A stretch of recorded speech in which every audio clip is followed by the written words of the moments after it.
But it seems officials and the students are rather happy. Let's speak to IEB Chief Executive Officer Anne Oberholzer, who joins us on the show. Anne, good morning to you. And I imagine this morning when you woke up, I'm sure you knew the results before, sigh of relief for you, 98%?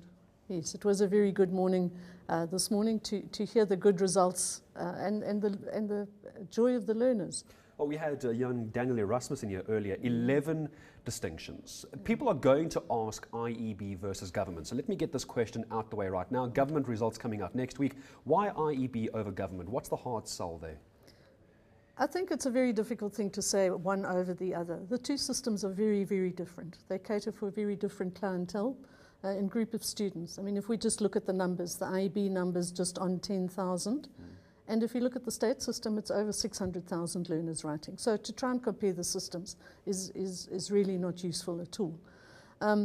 Independent schooling caters for a particular kind of community, either because they are looking for a church school environment, they might be looking for a school that's closer to them geographically. There's a range of reasons why people will choose an independent school.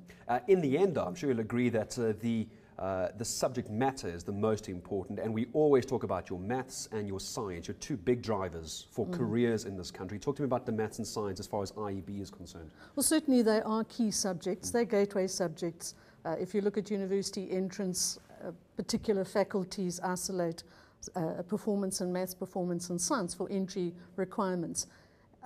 They are the testing subjects. They do require different ways of seeing and thinking. And so there is a tremendous emphasis on them. At the IEB schools, I think 49% of our students offer science, which is a very high percentage. We would like it to be higher, but certainly 49% is good. And in mathematics, it's up to 66, 2/3 of our learners offer maths. The teaching is good at the majority of schools, and I think that does help encourage the learners to do that. Having said that the maths and the science is very important, my own background is Latin. I was a Latin teacher, and the emphasis on languages and the arts, I think, mustn't ever be forgotten, because they bring a balance that is critical to creating a whole person. That's exactly what Daniel Erasmus, the young gentleman I spoke to this morning, one of the top achievers, he was doing Latin as well. He got 11 distinctions. Latin, I'm sure you'll be impressed to hear, was one of them. The big question, of course, is it's always great to have great matric results. It's the exemption. It's the pupils who then go into university. And perhaps just realize, as I asked the question, is university, according to IEB, their outlook, the be-all and end-all? Is there other career paths and educational facilities that kids can go to, or is university the be-all and end-all?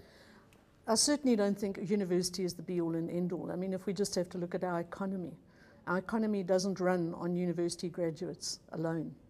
In fact, 80% of our economy are non-university graduates, and so it should be. So I certainly don't see university as the beginning or the end. However, tertiary study in some form, I think, is important.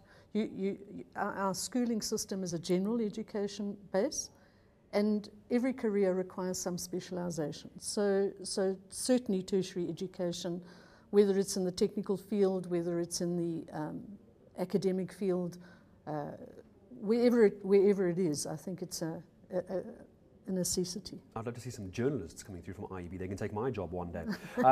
Are you going to leave here and cry yourself to sleep because you didn't get 100%? Are you happy with the 98, or is 98 not quite good enough? Final answer. No, I think 98% I think is very, very good, and I think it's realistic. We must recall that not everybody that sits in an IEB school either is gifted, is talented, has all the resources that they need. And of course, there's also every single day something happens. On your way to the exam, there's a car crash, or your dog gets run over, or something happens, and you're not at your best at the exam.